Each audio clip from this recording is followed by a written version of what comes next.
E aí, meus amores, vocês estão bem? Conforme prometido, cá estou com mais uma videoaula, agora uma análise da obra Mensagem de Fernando Pessoa. Já estudamos bastante sobre Fernando Pessoa nas últimas semanas, vocês já sabem aí toda a história dos heterônimos, mas lembrem-se, Mensagem foi um livro escrito pelo Fernando Pessoa, ele mesmo, ou se você preferir, o ortônimo, ok? Vamos lá, então, pensar um pouquinho sobre essa grandiosa obra do nosso querido, amado, muito genial Fernando Pessoa. Bem, como estudar, como ler um livro de poemas? Essa é a pergunta que muitos alunos fazem. Quando tem uma narrativa, uma história, a gente guarda o enredo, guarda o nome dos personagens, mas e no poema? É óbvio, meus amores, que vocês não têm que decorar esses poemas. No vestibular, quando eles pedirem aí a análise de um poema, o poema estará lá para você ler, para você analisar na hora da prova. E é muito importante que você faça essa leitura com atenção. É muito importante que você já tenha feito a leitura da obra inteira aí antecipadamente, porque cada coletânea de poemas trabalha aí com uma temática. Cada obra possui um fio condutor, tem um tema, um objetivo ao longo, sendo desenvolvido ao longo da obra. Então, quando você entende esse fio condutor, você terá condições de interpretar cada um dos poemas aí na hora da prova com maior facilidade, ok? Então, vamos lá. Qual é o fio condutor do livro Mensagem, meus queridos? Bem, como eu já disse a vocês em sala de aula, esse livro era para se chamar Portugal, certo? E ele trabalha aí apresentando a história de Portugal. É óbvio que com aquele objetivo de mostrar a grandeza de Portugal inicialmente, depois mostrar a realidade, mas fala da história de Portugal. Fernando Pessoa fez uma pesquisa intensa para produzir essa obra, tanto que ele demorou aí muitos anos para publicar a obra, para concluir a obra publicada aí no livro Mensagem, certo? Bem, além de falar sobre a história de Portugal de uma forma aí grandiosa, falar dos seus heróis, falar dos personagens que fizeram diferença na nação portuguesa, você vai encontrar ali alguns mitos portugueses e você precisa ter noção desses mitos para entender a obra que está ali, a ideia que está expressa nessa obra. Por exemplo, o mito do herói fundador. Há um mito em Portugal de que Lisboa foi aí fundada por Ulisses. E a gente sabe que Ulisses é um personagem mitológico, certo? Como se fosse aí a grandeza do povo português, certo? Mostrando aí essa ideia de que os grandes deuses estavam cooperando para que essa cidade fosse formada. Mitologia, não se esqueçam disso. O mito do sebastianismo. Nós já estudamos o mito do sebastianismo este ano, quando estudamos os sertões. Bem, vocês já conhecem a história. O rei Dom Sebastião, que saiu aí para uma batalha contra os mouros, ele some nessa batalha, não encontra o corpo, e há o mito de que um dia ele voltaria e restauraria a glória de Portugal. O mito do espírito aventureiro dos portugueses, é como se falassem aí que os portugueses tinham esse espírito nato, é algo dado pelos deuses, ser aventureiro, alcançar sucesso, ok? E o mito do Quinto Império. Portugal seria o grande império que levaria a fé cristã a todo mundo, traria paz e harmonia ao universo. Então, tenham como base aí na leitura de vocês esses fios condutores do livro Mensagem. Narra, mostra elementos da história de Portugal, mostra personagens, mas também mostra seres mitológicos e tem como base aí no desenvolvimento dessa história de Portugal esses mitos que elevam a grandeza da nação portuguesa. Tudo bem? Vamos lá destrinchar um pouquinho dessa obra grandiosa de Fernando Pessoa? Bem, Mensagem pode ser considerada uma epopeia? Muita gente discute isso. Vamos pensar nas características da epopeia. Uma epopeia é um grande poema narrativo. A epopeia é dividida aí em cantos, o texto épico é dividido em cantos, mas é um grande poema que conta uma narrativa seguida, certo? Uma história de um povo. Aqui, a gente precisa lembrar também que uma epopeia tem uma estrutura fixa, tem uma evocação, tem toda aquela questão mitológica, a estética do poema ali no texto épico é de uma estrutura fixa, tem uma métrica fixa, e a epopeia narra os feitos heróicos de uma nação. O herói aí, ele é exaltado. Bem, exemplos de epopeias aí, nós temos a Odisseia de Homero, temos os Lusíadas de Camões, certo?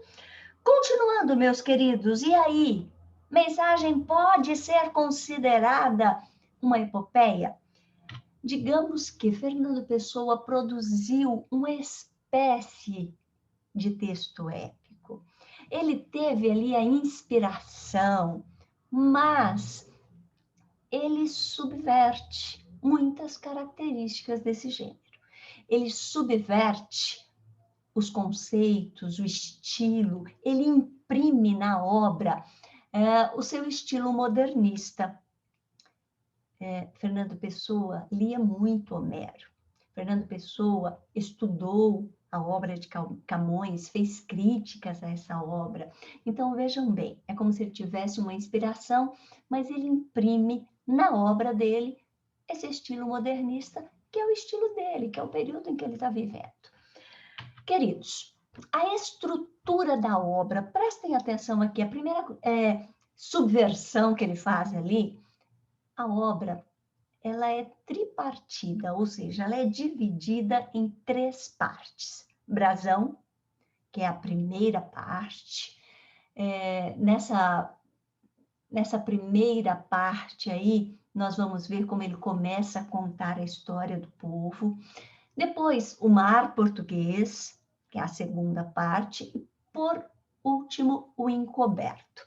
Então, observem, não é uma peça única, você tem essas divisões no livro Mensagem. Lembrando que a primeira parte é a maior delas, nós temos aí 19 poemas, a segunda parte, 12 poemas, e a terceira, 13 poemas. Importante vocês observarem que os poemas não têm um padrão estético, não têm uma métrica regular, mais uma desconstrução da epopeia clássica, reforçando aí o caráter modernista da obra. Bem, a primeira parte que se chama Brasão, é dividida em 5 partes. Então, nós temos a primeira divisão, que tem subdivisões, certo? A primeira subdivisão se chama Os Campos. Dê uma olhadinha no brasão português da época de Fernando Pessoa. Nós temos essa parte de baixo, que é chamada de escudo. Os campos são esses dois espaços, o espaço escuro, com vários pequenos castelos, e o espaço interno, que é chamado, que tem esses símbolos, essas quinas. Então, nós temos dentro dessa subdivisão, os campos, você vai ter Campo dos Castelos e o Campo das Quinas. Então, observem uma divisão com uma subdivisão que tem mais subdivisões dentro dela. Observem que nós temos aí no Campo dos Castelos, nós temos 7 castelos. No Campo das Quinas, são 5 quinas. Depois, tem uma divisão que se chama Coroa, tá? É um único poema que mostra aí o começo da glória de Portugal. A última divisão é o timbre. Esse timbre, você vai encontrar aí 3 poemas na parte do timbre, que é a cabeça, o grifo, que é a asa esquerda, e a asa direita. Cada uma dessas partes tem uma simbologia, simbolizam algo da história de Portugal. Vamos dar uma olhadinha em cada uma delas? Na primeira parte, o brasão, nós temos a primeira divisão ali, que é os castelos, certo? E se você observar, está escrito lá, o dos castelos, no primeiro poema. O que compreende da história de Portugal, essa primeira parte? Ele reconstrói a história de Portugal, desde a sua criação até a formação do primeiro rei português. Nós temos, então, aí alguns poemas que se destacam, e eu quero chamar a atenção de vocês para essas pessoas que estão aí, tem um poema com cada uma dessas pessoas. Nós temos o primeiro poema, que é Ulisses. Lembram-se que eu disse a vocês do mito de que Lisboa foi fundada por Ulisses? De como é como se os deuses cooperassem, a mitologia cooperasse para a criação daquela cidade, para a criação de um povo que teria um chamado especial. Depois vem Viriato, Dom Henrique e Dona Tareja, Dom Afonso, e aqui eu chamo a atenção de vocês para Dom Afonso Henriques. Esse personagem foi muito importante na história de Portugal. Foi ele que liderou a batalha contra os 5 reis mouros. Conta-se que ele estava em vigília durante a noite para a batalha do dia seguinte e ele teve uma visão, ou será que foi um sonho? Uma visão de que eles iriam vencer aquela guerra. E no dia seguinte apareceu entre as nuvens uma imagem que parecia a imagem de Cristo e foi como um sinal de que eles seriam vencedores. E eles realmente venceram essa batalha. Coincidência? Bem, Dom Diniz foi o grande trovador das cantigas de amor e de amigo. Lá, quando vocês estudaram na primeira série o trovadorismo, se vocês voltarem, forem procurar as anotações, os livros de vocês vão encontrar lá o nome de Dom Diniz. Ele foi importante nesse processo aí de arte, ele foi o grande trovador, mas ele também foi importante porque ele promoveu a reforma agrária em Portugal. Lá eu disse a vocês que havia 7 castelos. Aqui, no entanto, eu tenho 8 poemas, porque Fernando Pessoa fez questão de mostrar Dom João e Dona Filipa, o casal que deu origem à geração íncrita ali em Portugal. Os filhos deles foram os responsáveis pelas grandes navegações, os responsáveis pelas grandes batalhas ali vencidas inicialmente, que começaram a dar a Portugal toda a sua glória, ok? Então, nessa primeira parte aí, o brasão, Fernando Pessoa retoma desde a criação de Lisboa, com a mitologia aí de Ulisses, até o casal Dom João e Dona Filipa, que são ali os geradores dos reis, dos grandes reis de Portugal. Bem, eu vou passar agora a falar sobre a outra parte, as quinas. Observem o centro do escudo. Você tem ali 5 símbolos. Esses 5 símbolos, que são chamadas de quinas, têm algumas simbologias dentro ali do povo português, as leituras que eles fazem desse brasão. A primeira delas é que simbolizam os 5 reis mouros derrotados naquela batalha lá de Dom Henrique, certo? Também simbolizam as chagas de Cristo, as feridas que fizeram no corpo de Cristo, que foram 5, as mãos, os pés e do lado. Aqui, neste livro Mensagem, eles simbolizam, essas quinas simbolizam os reis de Portugal, porque são 5 reis que são aí retratados nessa história.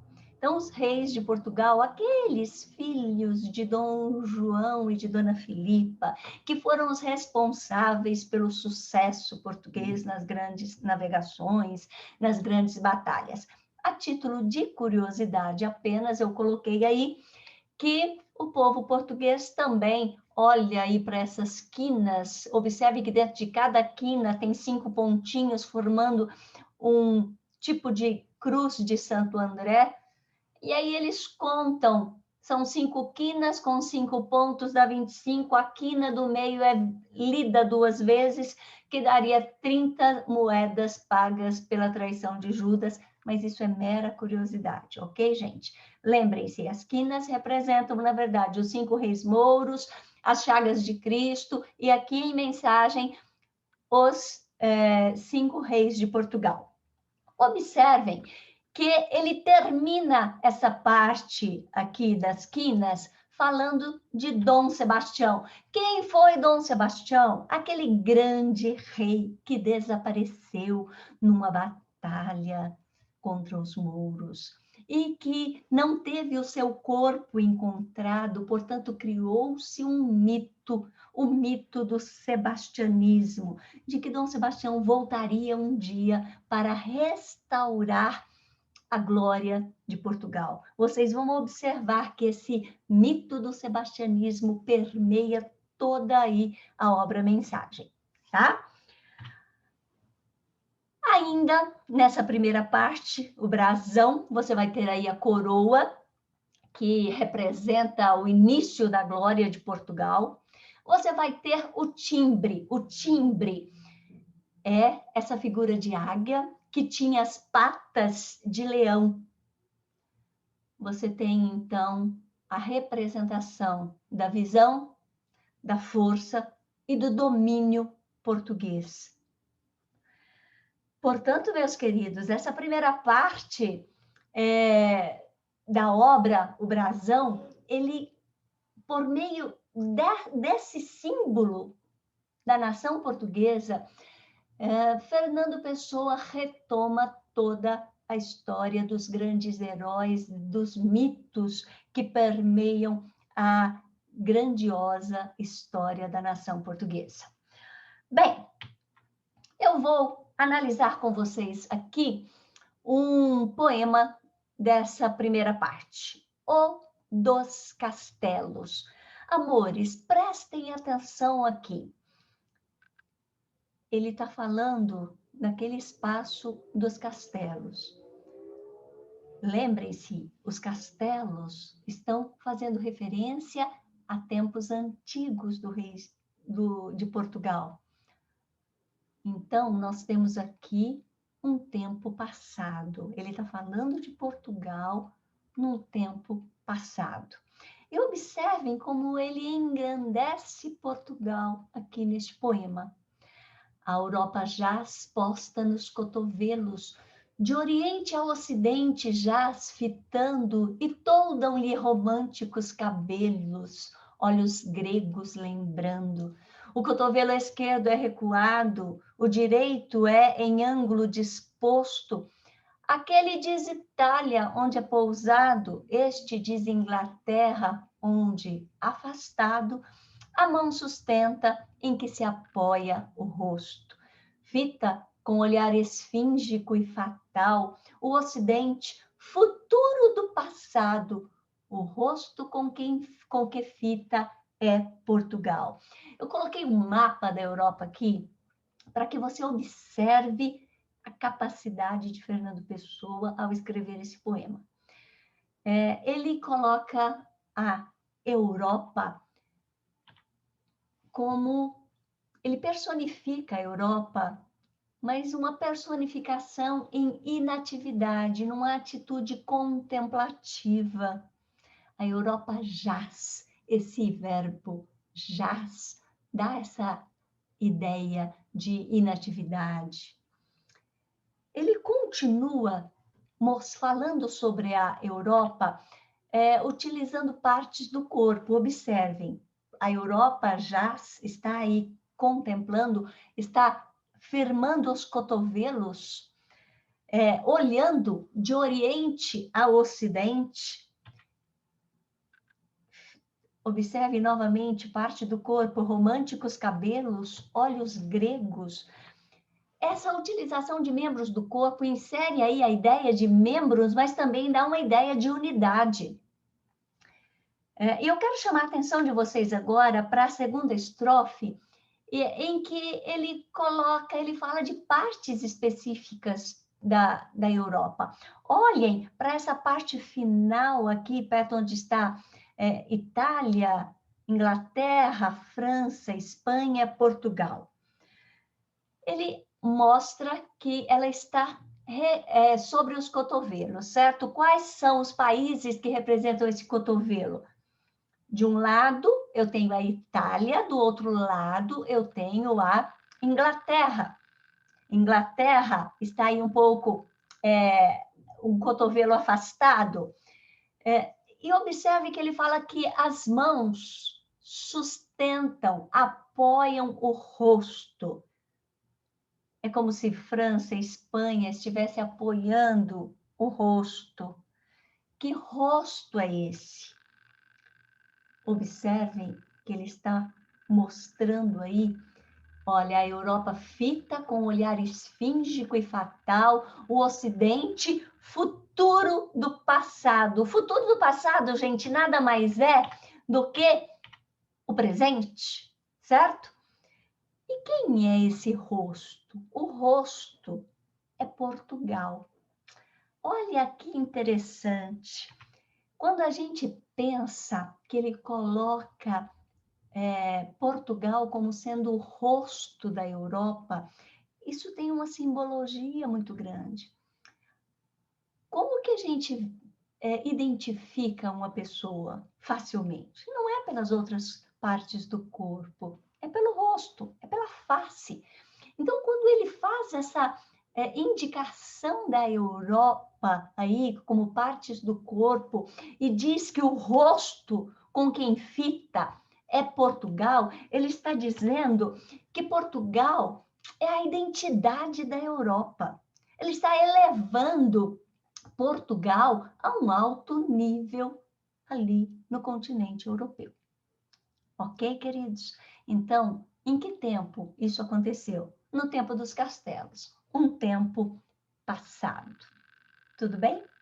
Amores do meu coração, se vocês quiserem, dá uma paradinha no vídeo agora, vai lá, toma uma água, toma um café e volta, tudo bem? Porque aí você vai estar um pouco mais aí desperto para continuarmos essa videoaula, ok? Bora? Vamos continuar? Queridos, a segunda parte do poema é o mar português. Vocês têm só meia chance para lembrarem do que eu disse em sala de aula. Nessa parte, ele vai falar das grandes navegações. Nessa parte, ele vai cantar a glória de Portugal, o sucesso português nas grandes navegações. Nessa parte não tem divisão, e essa estrutura tem uma simbologia também. É como se ele mostrasse que o período de expansão foi um tempo de fluidez, que Portugal avançou sem parar, sem interrupções, até alcançar o domínio do mar. Nesta parte, você vai ter aí o poeta falando dos grandes navegadores. Você vai observar alguns personagens da história que você já, inclusive, estudou. O poeta canta, então, nessa segunda parte, a glória e a força portuguesa com bastante intensidade. E é interessante que, novamente, ele termina essa parte falando de Dom Sebastião. Dom Sebastião, que vai para a Batalha de Alcácer Quibir e desaparece. O último poema é uma prece, como se fosse uma prece para que tudo voltasse, para que tudo continuasse a ser como antes. Eu não vou aqui, obviamente, analisar a obra que traz o nome dessa segunda parte, Mar Português. Ó mar salgado, quanto de teu sal são lágrimas de Portugal, porque eu já fiz análise desse poema em sala de aula. Vou tratar com vocês aqui um outro poema dessa segunda parte. Eu deixei aqui embaixo um link que eu gostaria muito que vocês assistissem a esse vídeo. Esse poema, ele cantado aí na voz de Elba Ramalho e com uma ilustração maravilhosa, que acompanhando essa ilustração você entende o poema de forma muito clara, tá? Então vamos ler o poema e eu quero que você observe a beleza, como ele começa a falar desse processo de união dos continentes por meio das grandes navegações. Deus quer, o homem sonha, a obra nasce. Deus quis que a terra fosse toda uma, que o mar unisse, já não separasse. Sagrou-te e foste desvendando a espuma. Observem aí que ele está falando das navegações, que o mar já não ia mais separar nações, mas ele iria unir. E que Deus quis que fosse assim. E que o homem sonhou e que a obra foi feita. E a orla branca foi de ilha em continente, clareou correndo até o fim do mundo, e viu-se a terra inteira, de repente, surgir redonda do azul profundo. Quem te sagrou, criou-te português, do mar, e nós em ti nos deu sinal. Cumpriu-se o mar e o império se desfez, Senhor, falta cumprir-se Portugal. E eu chamo aqui a atenção de vocês para aquilo que eu havia dito. Deus quis que a terra fosse toda uma, que o mar unisse, já não separasse. Então, nós temos neste poema essa ideia de que as grandes navegações fizeram com que a terra se unisse novamente. E quem estava à frente disso? Portugal. Portugal, que teve um sinal que seria grande, que ele conseguiria, e ele sonhou, Deus quis, ele sonhou e a obra foi realizada. Observem como em todo esse livro a glória de Portugal até aqui está sendo mostrada, exaltada. Então, lembrem-se, primeira parte, brasão, história, heróis. Segunda parte, exaltação pelos grandes feitos portugueses no período das grandes navegações. Tudo bem, queridos? Estão conseguindo acompanhar? Eu espero que sim, tá bom?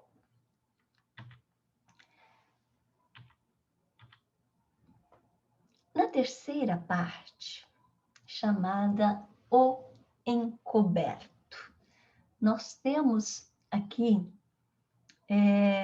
o poeta retratando o Portugal do presente. Presta atenção, o presente de Portugal na época de Fernando Pessoa.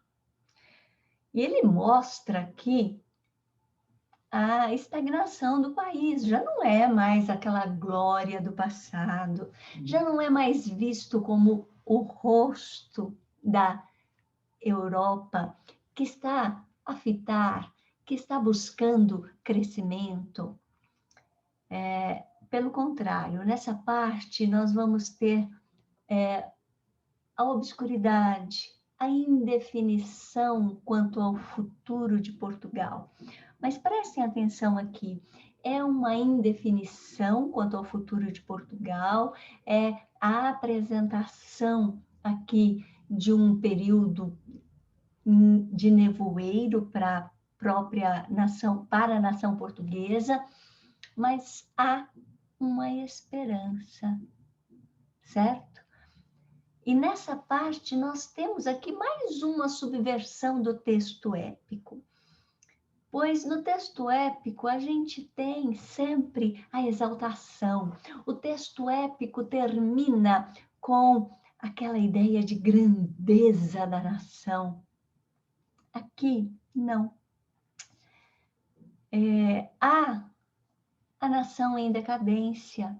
Ainda que haja a possibilidade de um renascimento, e eu vou falar um pouco para vocês sobre isso agora, há a ideia mítica do renascimento, da glória portuguesa, a nação aqui está num período de decadência. Bem, essa parte volta a ser dividida.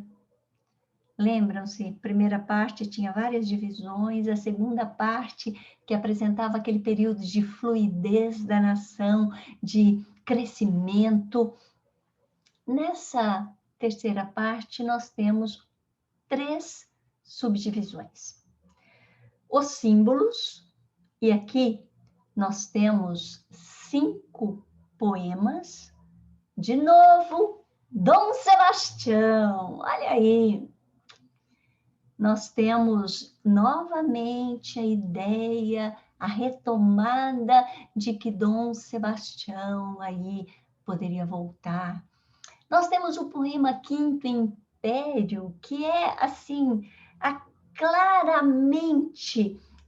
em que é claramente apontada a hipótese de que Portugal será esse quinto império que vai levar paz, que vai ser grandioso novamente.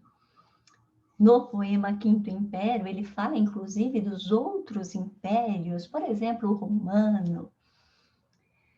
Nós temos aqui o desejado, as Ilhas Afortunadas e o encoberto. O que é esse encoberto? Você pode aí ter algumas interpretações sobre esse termo.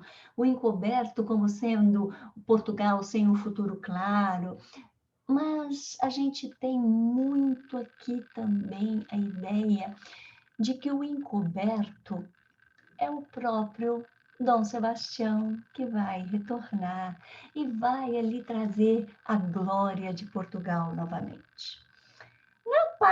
Na segunda subdivisão, os avisos, nós temos 3 poemas. E é interessante que nesses 3 poemas, o primeiro poema é o Bandarra. Quem foi esse Bandarra?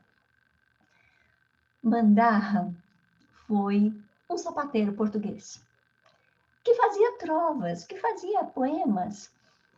Ele criou aí essas trovas, esse mito de que Dom Sebastião iria voltar no mar nevoento, encoberto.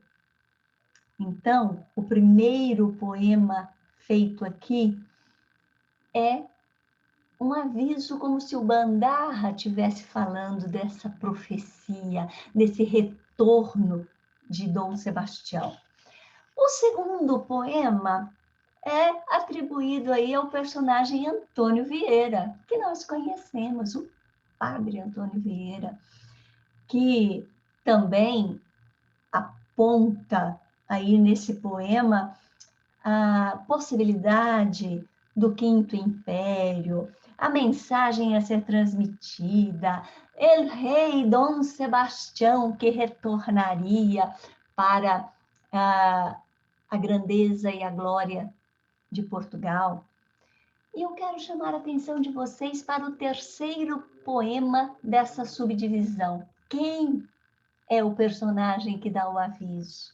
O próprio Fernando Pessoa. Como assim, Pro? Gente, eu quero ler com vocês a primeira estrofe desse poema. É o terceiro aviso. Escrevo meu livro à beira-mágoa. Meu coração não tem que ter. Tenho meus olhos quentes de água. Só tu, Senhor, me dás viver. E aí ele fala do sonho de ter aí a vinda do encoberto, aquele que levaria Portugal à glória antiga. Tudo bem, queridos? Então prestem atenção aqui. Nessa última parte, que é o encoberto, que a nação está em decadência, há essa possibilidade de renascimento, essa possibilidade de glória futura. Essa parte ou encoberto, ela é subdividida também. Os símbolos, que são 5 poemas, aí reina essa ideia de Quinto Império, que vai trazer paz ao universo, que vai levar a fé e que vai trazer a glória portuguesa novamente. Há 3 poemas que são avisos. O Bandarra, que era o profeta dessa mitologia aí do retorno de Dom Sebastião. Antônio Vieira, que foi o padre mais importante ali em Portugal. E o próprio Fernando Pessoa. Ele, que fala aí, escrevo o meu livro à beira-mágoa.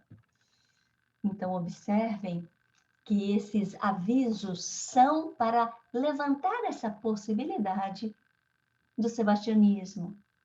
Gente, é óbvio que o Fernando Pessoa não acreditava que o Dom Sebastião iria voltar, mas alguém iria assumir esse posto, alguém poderia trazer essa glória de volta. É como se fosse um Portugal, podemos ainda, é possível. E depois nós temos a última parte desse encoberto, que são 5 poemas: Noite, Tormenta, Calma, Antemanhã e Nevoeiro. Lembrando que esse nevoeiro mostra o presente de Portugal, mas também faz referência a esse retorno do mito do sebastianismo, o grande líder que viria no mar encoberto sobre um grande nevoeiro, certo? Bem, vamos estudar um poema e adivinha qual que eu escolhi para falar com vocês? Olha aqui, Nevoeiro, o último poema do livro. Nem rei, nem lei, nem paz, nem guerra, define com perfil e ser este fulgor baço da terra que é Portugal a entristecer, brilho sem luz e sem arder, como o que o fogo fato encerra. Ninguém sabe que coisa quer, ninguém conhece que alma tem, nem o que é mal, nem o que é bem, Que ânsia distante perto chora. Tudo é incerto e derradeiro, tudo é disperso, nada é inteiro. Ó Portugal, hoje és nevoeiro. É a hora. Valete Frates. Amores, vamos pensar um pouquinho no que ele está dizendo aqui neste poema. Nevoeiro, metáfora de Portugal no presente. Observem que você tem aqui nem rei, nem lei, nem paz, nem guerra. Eu tenho aí uma crise política, mas também eu tenho uma apatia, não tem ação, certo? Nada define essa identidade do atual Portugal ali. Observem esses 4 versos que mostra Portugal como se tivesse embaçado, sem brilho. Portugal a entristecer, sem brilho, sem luz, sem arder, sem aquele fogo natural do povo português pelo progresso, pela expansão. Eu tenho aqui uma crise de identidade. Esse não é Portugal. Não é o Portugal do passado. Não é o Portugal que queremos ter. Ninguém sabe que coisa quer, ninguém conhece que alma tem, nem o que é mal, nem o que é bem. Nós temos aqui uma crise de valores morais. Que Portugal é esse? E ele termina dizendo que nessa incerteza, nesse momento em que tudo é disperso, que nada é inteiro, ele conclama Portugal. Hoje és nevoeiro, hoje não está fácil enxergar o seu futuro. Mas a palavra nevoeiro aponta para aquele mito de que Dom Sebastião voltaria e restauraria a glória portuguesa. Então, ainda que nessa parte você vai encontrar a decadência portuguesa, é como se Fernando Pessoa conclamasse o povo. É a hora. Vamos acordar, vamos crescer. E ele faz então esse chamado à mudança de postura. É possível ter um novo líder, é possível crescer novamente. E ele encerra com essa saudação. Felicidades, irmãos. Despedida comum entre membros de certas sociedades secretas aí. Tudo bem, queridos? Perceberam como é grandiosa essa obra, como toda a estrutura da obra reflete a história de Portugal e reflete a sua mitologia. E Fernando Pessoa usa essa mitologia para conclamar o povo a uma nova postura, a uma mudança de postura. Tudo bem? Vocês gostaram? Eu gostei bastante de estudar esse livro, tá? Bem, o que significa o título da obra? Eu deixo aqui algumas perguntas para vocês refletirem. Quem é o locutor? E quem é o interlocutor? Seria uma mensagem do poeta para o povo? Seria uma mensagem do povo português para a Europa? Olha, nós vamos renascer? Qual é a mensagem que o eu lírico quer passar? A mensagem nós vimos aqui, né? A mensagem de que já fomos grandes no passado, podemos ser grandes novamente. Eu espero que vocês tenham gostado, certo? Obrigada pela atenção. Vamos trabalhar? Nós vamos desenvolver uma APA nessa etapa, etapa, olha a rima aí, né? Uma atividade nessa etapa com base nesse livro e eu espero que vocês tenham entendido toda essa estrutura. Como disse o Fernando Pessoa, é a hora, está na hora de trabalharmos, ok?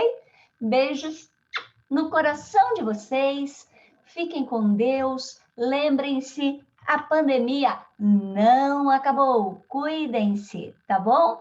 Beijinhos, bye bye!